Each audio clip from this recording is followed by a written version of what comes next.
Hello everyone, Kent Bressler here. I want to welcome you to Kent's Kidney Stories. During our time together over these podcasts, I'd like to discuss kidney disease. I'd like to tell you about my journey as a transplant patient, but also talk about dialysis, kidney donation, and just about anything else that might be of interest. Kent's Kidney Stories, a podcast endorsed and sponsored by kidneysolutions.org.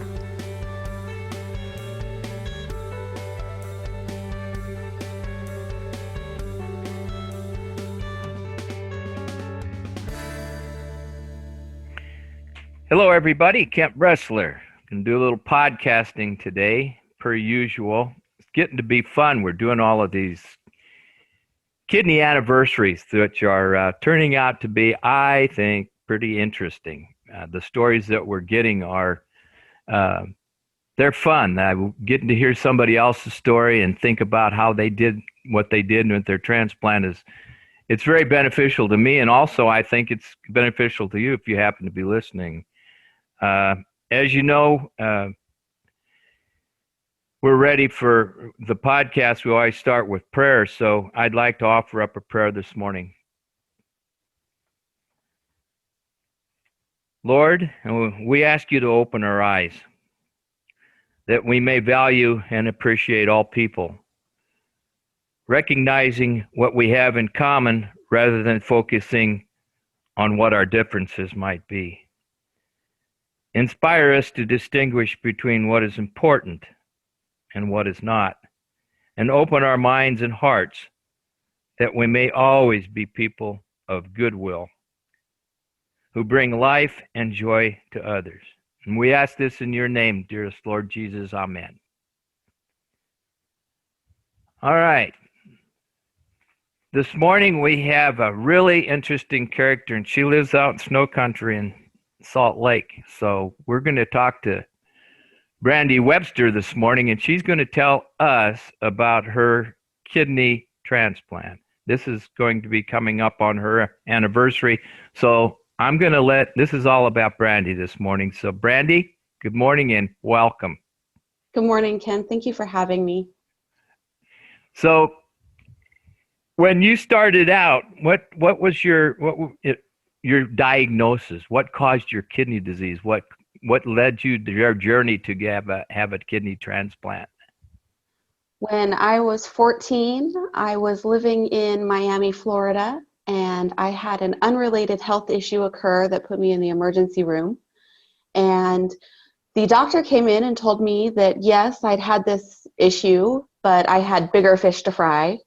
And that I eventually found out that I had IGA Nephropathy through biopsy after biopsy. I've had multiple biopsies, pre-transplant. Really? Yeah, they gave me three biopsies prior to transplant.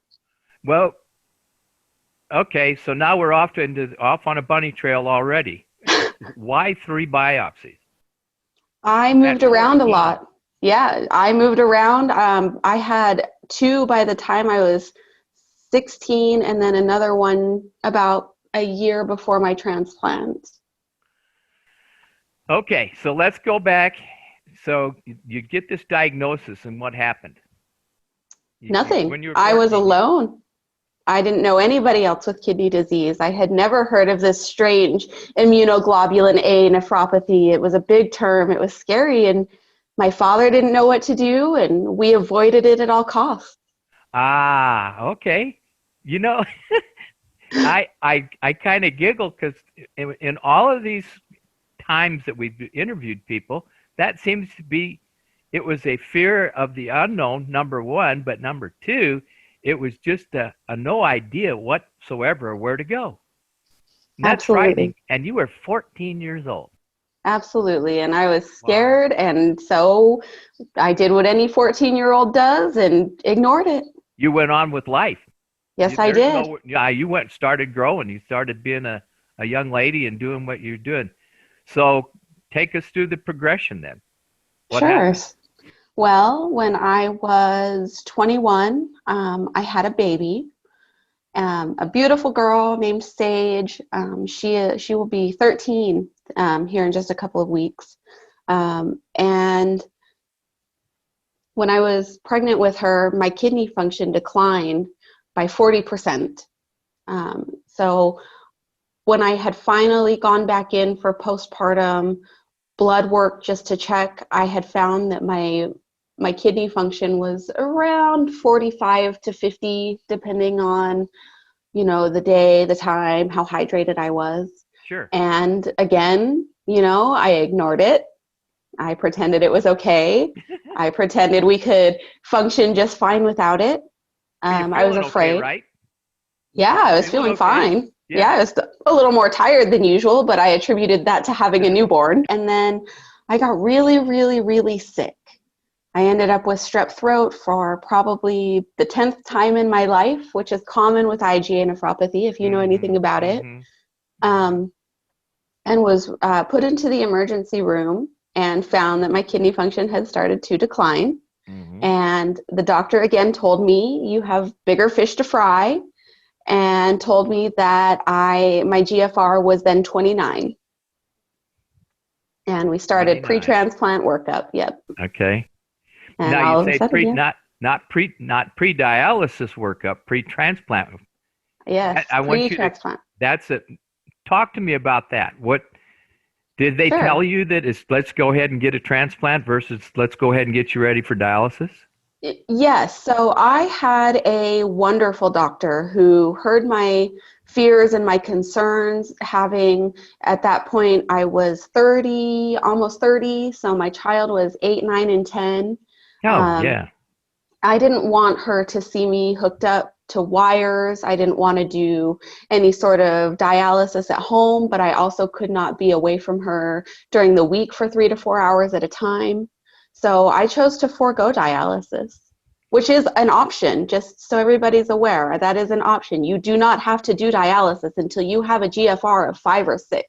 Yeah, and we encourage him to do a transplant before that because of the deterioration. A person's body just takes a beating on dialysis. We know that, and people on dialysis know it. So we try to encourage people to do it when they're around. They can do it. Most transplant programs will allow transplant at 20, below 20, 19, coming there. That's really interesting. Here at the University of Utah, they did not list me for transplant until I was a GFR of 15. Well, 15's fine. 15 is better than 3 or 4. A lot of people try to ease into a 3 or 4 and almost to 0, which is not good for your body. We want you to get a transplant. I think that getting a transplant when you're healthy is a lot smarter than waiting until you're so sick you just need it. And it just makes it easier. So I'm glad you did it that way. And thank God you hugged this doctor quite a few times already for saving that. You foregoing the dialysis, right? Yeah, she's an amazing doctor. Great. Afterwards, we may have to do a shout out for her. That's amazing. Yeah, because and again, I don't want to beat up doctors. This is not what we're about, but as a kidney patient who's lived with it for many, many years and had transplant for many years, I didn't have dialysis. I had the choice. My doctor was the same as yours. He got me on the transplant path right off the bat, get-go. So I only had two days of dialysis. That's all I had with a central line. Wow. So, and that was what, 33 years ago. So you just have to take it with a grain of salt. But you as a kidney patient need to have those options, and your point is well taken. Okay, now let's go back on and tell us how this all worked out, the transplant itself.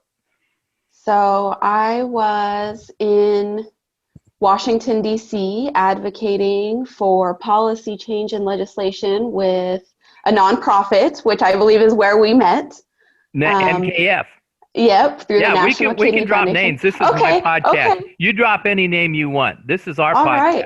Yes, all right. If you want to name your doctor, just don't bet. It's great because I think, like Dr. Mulgrew, my doctor, I love the man. He's still practicing. So there you go. So no holds barred here. This is okay. Good to know. Good to know. Yes, ma'am. All right. Well, then I was in Washington, D.C., and I was That's advocating where for I met you. policy and legislation change, which is where we met through the National Kidney Foundation. Yep. And I got a call from the doctor that said that I was officially listed for transplant. But fortunately, I had somebody step forward and graciously donate her kidney to me. How'd she Um, find out? How'd she find out you needed a kidney? well, I am married to her. Ah, okay. Yep, she All is my right. wife. All right. Her father passed away of heart failure from dialysis, from kidney failure, from being on it for many, many, many Oh, years. my. Yep. So it really hit close to home for her, and I think it did some real healing for her to be able to do this in exchange for the things that she had suffered as well. Oh, that's amazing. Yeah, but it took about, let me tell you, it took about 6 months for her to be approved through the rigorous testing. But even though so back up a little bit here, Yes, ma'am. even though there are so many myths surrounding organ donation, one of the biggest ones is that you don't qualify because you have X, Y reason. Let me tell you, even with familial history, you may still be qualified to donate an organ as Oh, long as you are healthy. exactly. There's nothing that you get a very rigorous exam because they Yes. don't want to transplant somebody with an illness into somebody that's already sick. I Yeah. mean, Yeah. no, I mean, you're exactly correct. And so that's very interesting because most people think, oh, we can just walk in this and, we bring a donor and we're good to go. You are. In some cases, it works very quickly. In other cases, it takes a while. All right. Yes, yes, sir, absolutely. And I do want to emphasize this, and I can't emphasize it enough, is that if the donor is not healthy, for the sake of the donor, they will be denied. Donor's health always comes first. Absolutely. Say that again. Donor's health always comes first. That's correct. The donor's health always comes first. And if people pick up on that, they picked up on the whole thing about transplant because it's about them. Because you're already sick and there's no need of putting something in you that's going to make you even sicker or whatever. So it's a very classic, hard fought battle to make sure the donor's ready to go. And that's the wonderful thing. So tell me, do you expect this to go really as it's gone? It seems like it's gone really well for you, right? I went into this not knowing what to expect. I Oh, had no okay. idea what to expect. So I would like to, I'm going to name drop here. Okay. Going back to my first advocacy with the National Kidney Foundation, I was nervous. I was afraid. I had never met another person, not only in kidney failure or on dialysis, but with IGA nephropathy, And so I met Bill Murray. I don't know if you remember Oh, Bill Murray. oh yeah. Bill's a very good friend. Yeah. Shout Yeah. out Bill Murray. And I know he's Yeah. not with us anymore, and that's Yeah, very he is. He's here unfortunate. today. He's He here he today. is. He is There's not no here way in that man's physical. not listening in here. I Oh hope he yeah. is. I bring him with me everywhere I go. He was the Yep. first person I was able to talk to that had IgA nephropathy. And let me Yes. tell you, I think of him every day. Because of him, I had found strength to persevere. I was no longer afraid to go through with the things that I had to go through. That man was truly a gift from God into my life. And he was that way with several people. Yeah. I can tell you that we had several conversations on the phone, and there's a big sphere. I call it us elderly guys. For instance, James Myers, and James has been. I know you know James, and there's others in this whole circle that want people to understand that advocacy is one thing, but mentoring is a totally different. There are differences between those two things. Yeah. Advocacy is talking about legal issues and legislation. Mentoring is getting to the core of a person like Murray did with you, and he he got to you because he was good at it, right? Yeah. Yep. And he Yep. saved a lot of hassle for you. He put you Yeah. on the right track. So the Yep. And shout I out to him is great. Yeah, shout out to Bill Murray and to Jim Myers too. You know, the night before my transplant, I was terrified. I had no idea where to go or what to do. I thought that I was likely going to die during this transplant operation. Oh yeah. And Jim, you know, 9 o'clock Mountain Time. I don't know what time that is for him. I called him up and I was like, Jim, I am afraid, and he talked me right through it. So shout out Jim too. Yeah. So I had a group of these men who really just looked at me like I was family and pulled me through. Well, that's what you are now. That's what you are when you're with AAKP too. I am. It's a very interesting concept because there is no competition by patients. You join every organization you can join so you can spread the word. So AAKP and NKF, in this case, this is an anniversary party for you, and AAKP is kind enough to give us, put us on the website so we can get your story out. And so what makes it so interesting is most people that have had kidney transplants want to give back as quickly as they can. Even if they've got a whole life to build, they still want to give back as much and as quickly as they can. And that's what you've done. And you're advocating not only for AAKP and NKF. Are you in any other organizations? I am the director of volunteer programs for the IGA Nephropathy Foundation of America, which I think above all, I think that that healed the little 14-year-old girl that was afraid and didn't know anybody with it. Yeah. Volunteering for the IGA Nephropathy Foundation has been absolutely rewarding. I also volunteer for YNott, which is the shirt that I'm wearing today. YNott, Impact Lives, owned by Edward, Mr. YNott Drake. Please check them out. They are a nonprofit standing for youth needing organ and tissue transplant. Youth needing organ and tissue transplant. Yep. Mr. Drake's a good friend. He's a very, very good fella. We'll have to have him on a podcast shortly. Talk about kids. Yeah. Yep. We won't do his anniversary. We'll just have him on a big go. Yeah, okay. Let's talk about it. Absolutely. Okay, so what made you want to become an AAKP ambassador? You know, it was Erin.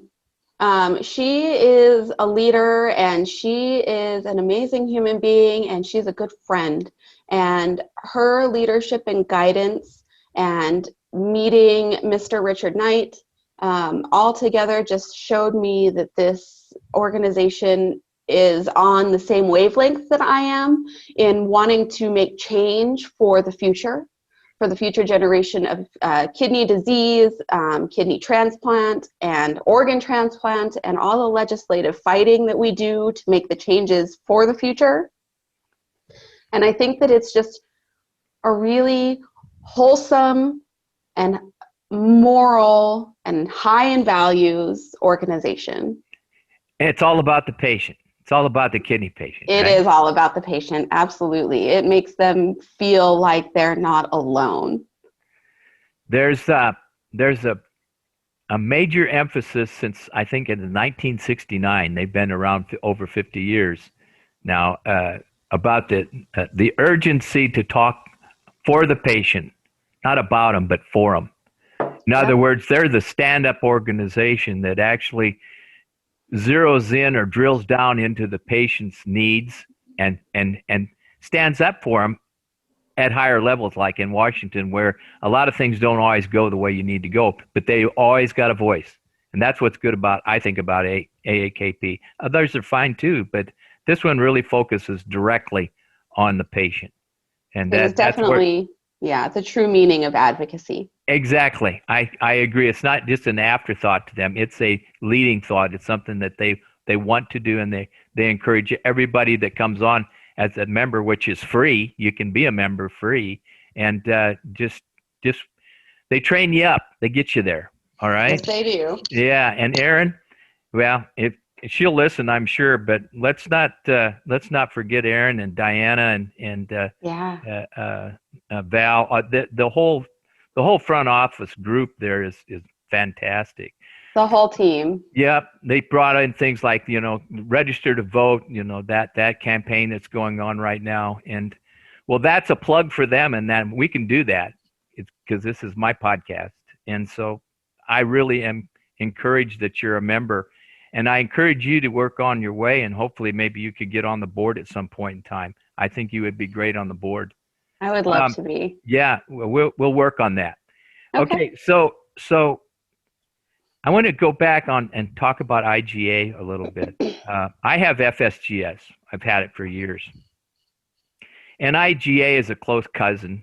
I mean, they're all, you can do all you want to trying to break this stuff out. But it's a lot like diabetes. I mean, it's multiple disease processes. The most important thing I think about IGA is that it can take on early, in your example, 14 years old and you progressed. All right? I progressed in 14 years. Yeah, that's right. Exactly. And the same way with me, if I look back, probably roughly close to 15, between 10 and 15 years when I really I grew with it. All right. I lived with it. I didn't even know I had it. But the point with IGA is it doesn't happen to you just out of the clear blue sky. Right? You're pediatric, 14 years old. And you think about that. So are we missing a point in your opinion? Are we missing some even younger people? Yeah, so I started exhibiting symptoms when I was about 10. Tell me what those symptoms were. Just the standard dark-colored urine, especially after a severe respiratory illness, which I seem to be very prone to. Yeah. Yep, and flank pain that was written off as just a bad mattress or sore muscles. Or growing up. Or growing pains, yes, absolutely. Yeah. I think the final, the most visible factor was probably the cola-colored urine. Okay. Did foamy urine? Yep. Okay. Foamy, all right. dark, yep.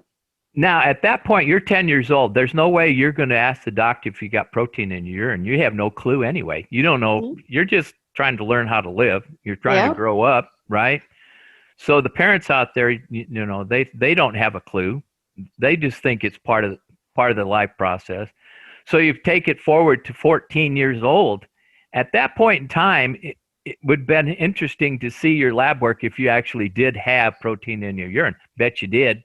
I did. When I was 14, I recall my father looking at it and saying, I don't understand, and us reviewing the results together. Right. And, the pediatric nephrologist saying, you've got protein in your urine, you've got blood in your urine. That's why it's cola colored. That's why it's foamy.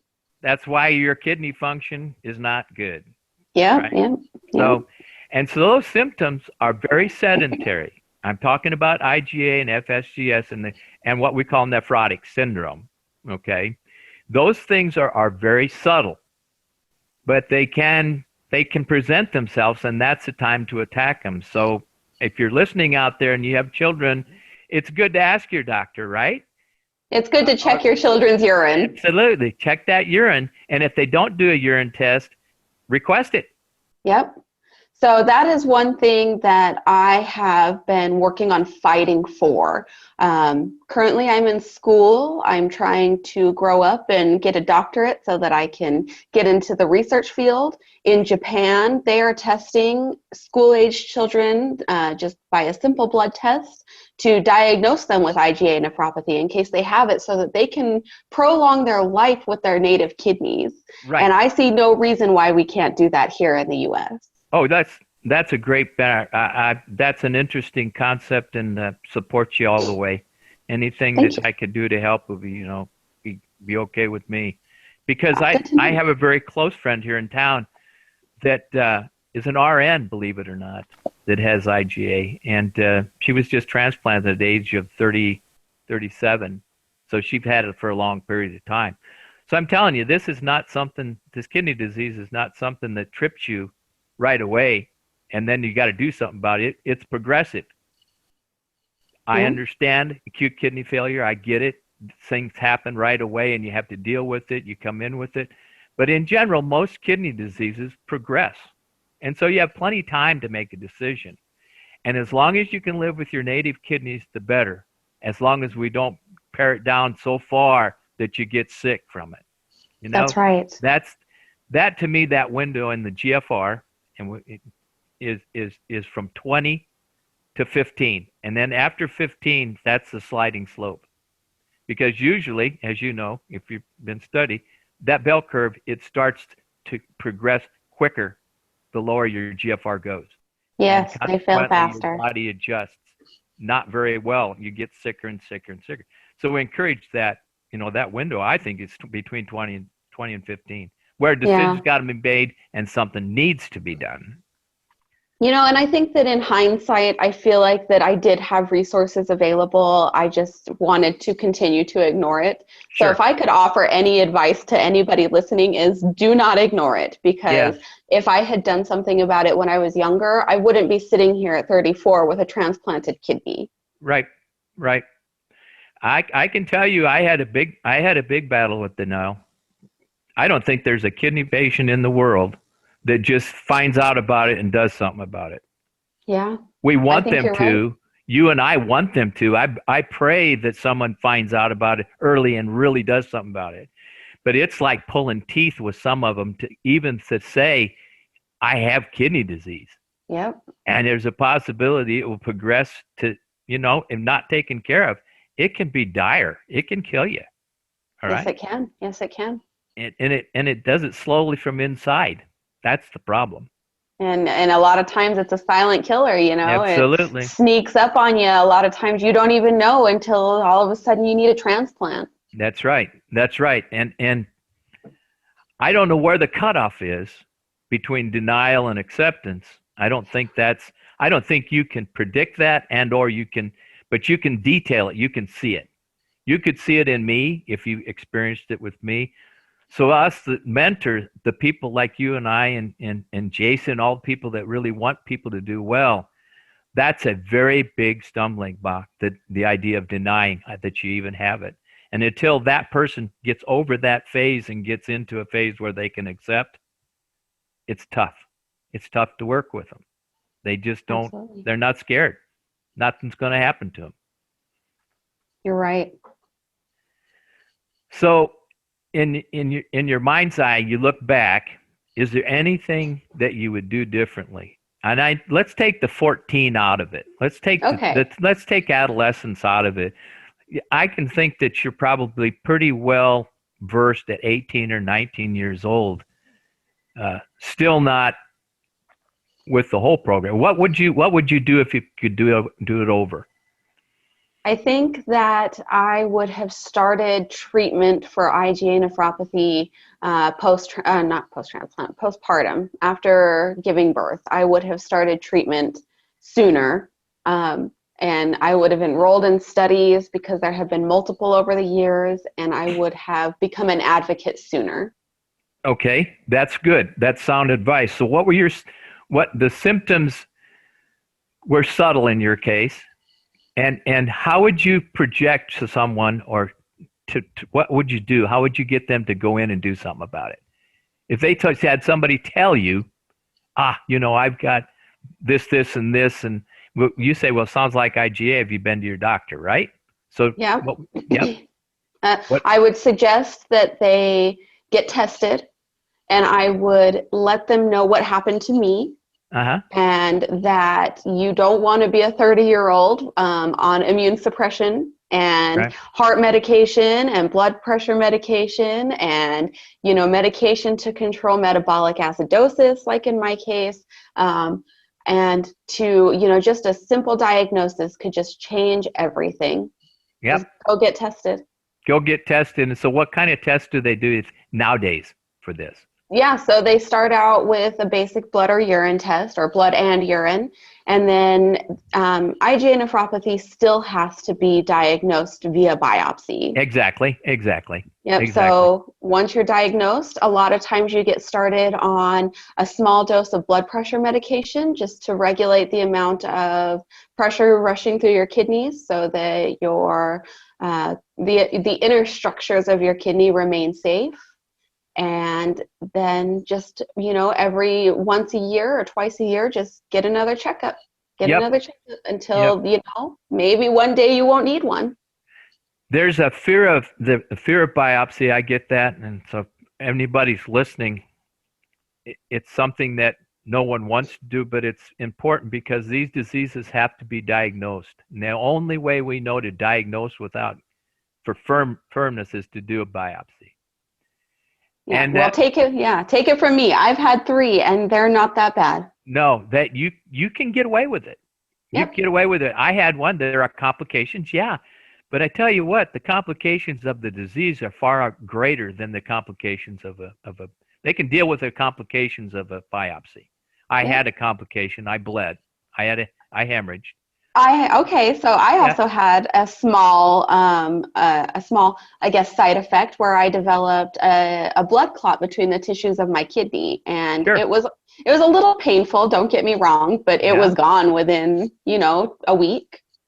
But you'd have to understand the concept, like you and I do. You have to understand that diagnosing this comes from microscopic. The decisions are made by looking at the tissue of the kidney. You cannot do it by just saying, well, because you got protein in your urine. We know that if you have protein in your urine, you have kidney disease of some sort. The biopsy allows us to diagnose this. And so there are a lot of people now after transplant that are having, things like blood work, and there's blood work to look for rejection. But that's not what we're talking about here. We're not talking about rejection. We're talking about diagnosis of kidney disease. And prevention. And prevention, yeah. The thing of it is you got to do it, and usually you can get through it pretty easily. Absolutely. But, don't fear it. Yeah, get it done. Then you know what you're dealing with, right? Absolutely. You know what you're in. If you're in a Cadillac or a Volkswagen, that's right. Right? That's right. Okay, so now we've deviated into kidney disease, which is a good thing to do. Tell me more about your transplant. What recommendations do you have for someone post-transplant? What would you tell people to do? I think the number one thing I would tell someone to do is find a buddy. Find a buddy that has had a transplant, that is patient, that is understanding of your situation, and that you can call at midnight the day that you're going in for your transplant in a panic, and that you can call when you wake up and are coherent and let them know you're okay. Just, find that mentor, find that Bill Murray, find that Jim Myers, find that Kent Bressler to answer your phone calls and your texts when you're afraid. Great advice. Now can I put in a shameless plug here for Kidney Solutions? KidneySolutions.org. If you're not unaware of it, if you're going to know about it, it's an organization that we started here in Texas. It helps people find donors. And from there we progress and go to, before COVID, we would go to the transplant with them. And then we would follow them afterwards, and I, mentor people after they've had the transplant.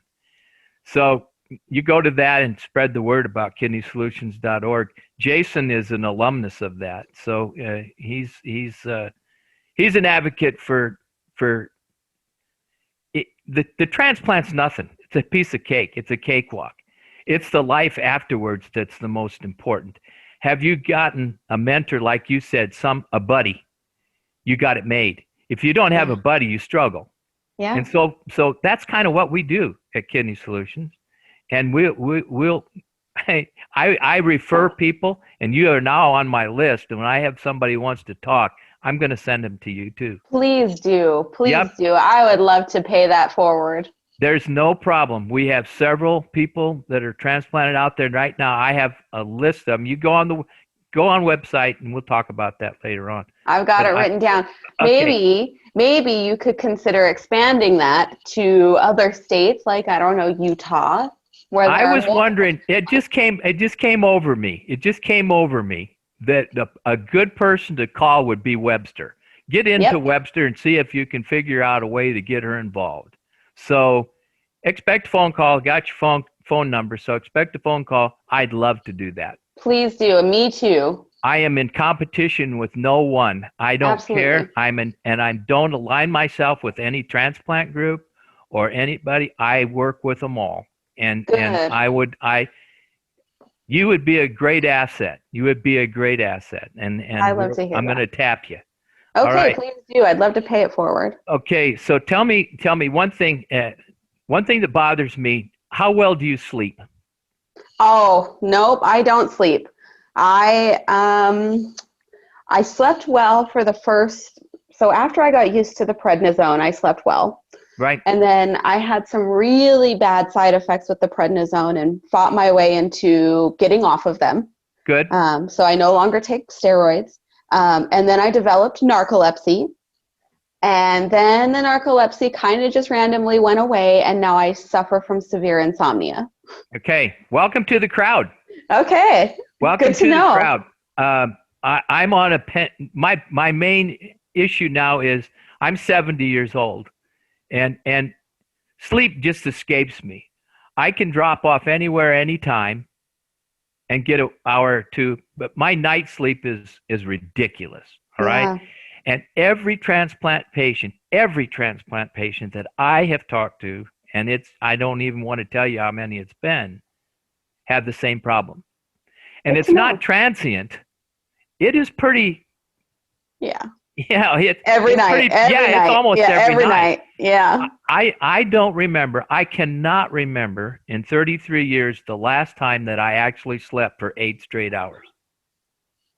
Yeah, no, I can't think of a time that I slept for 8 straight hours since before transplant when I was sick and slept for 12 hours and then 12 hours. Yeah, that's an outlier. That's something we don't even think about because we're now in a phase of our life, we're in a lane that we have to stay in order to progress.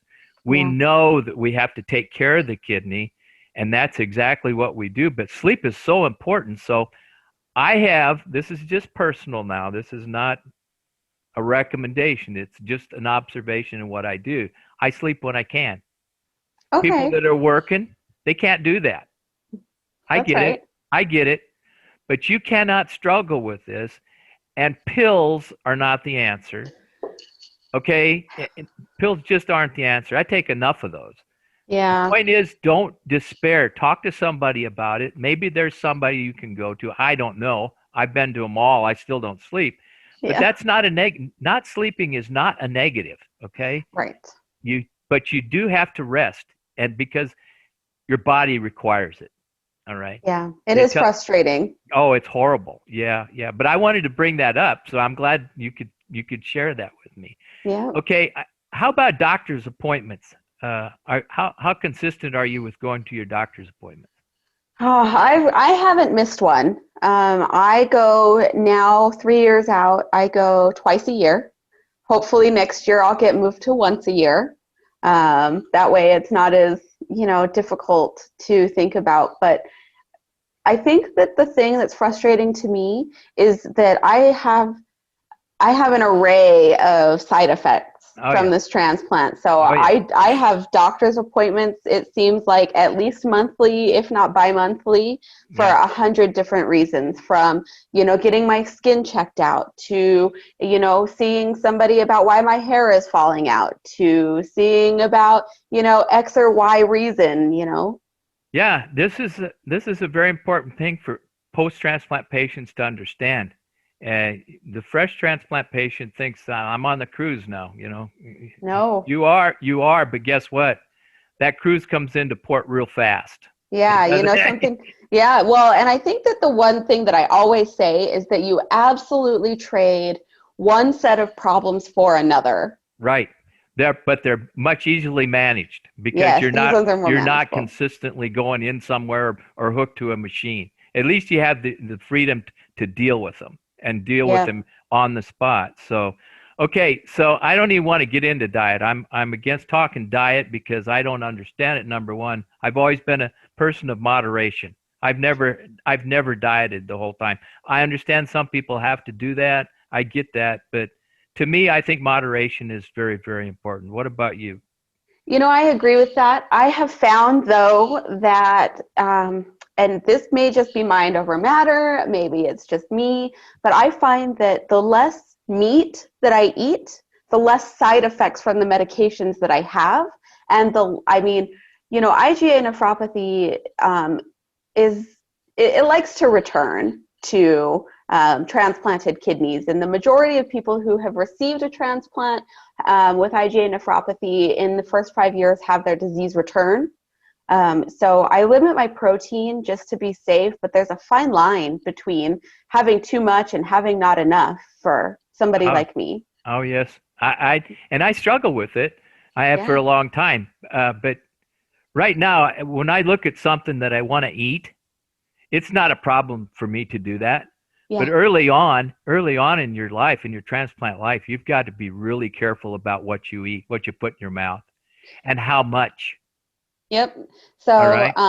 I went from weighing, so I weighed about 109 pounds when I had my transplant, when normally I'm a solid 140. Yep. And I went up to 170 within 6 months after Yep. my transplant because of the medications. And for the first Prednisone. time, Yep. I could eat. I Yep. hadn't eaten a real full meal in what seemed like probably at least a year and a half to 2 years because everything that I ate came right back up. So I ate everything in sight. Well, that's what I did. I ballooned after transplant, and then when I went into the doctor on my regular appointment, which was every 3 months, he said to me, "Guess what, buddy? You got to get on a you got to lose some weight." So Yeah, no, so he they didn't tell me that, but I think they kind of hinted. yeah, well, there's a combination of fluid buildup, and you always say, "Well, maybe it's just fluid." It's not fluid; it's fat. You Nope, just yep, yep. yeah, you It's got all to. that food. There's a okay. So the last thing is exercise. Do you exercise? Not probably as much as I should, especially since the coronavirus has Yep. shut everything down. Yep. I tried to be active. I picked up pickleball. Love Um, it. yeah, I picked it up in the transplant games, which were here in 2018. Yes.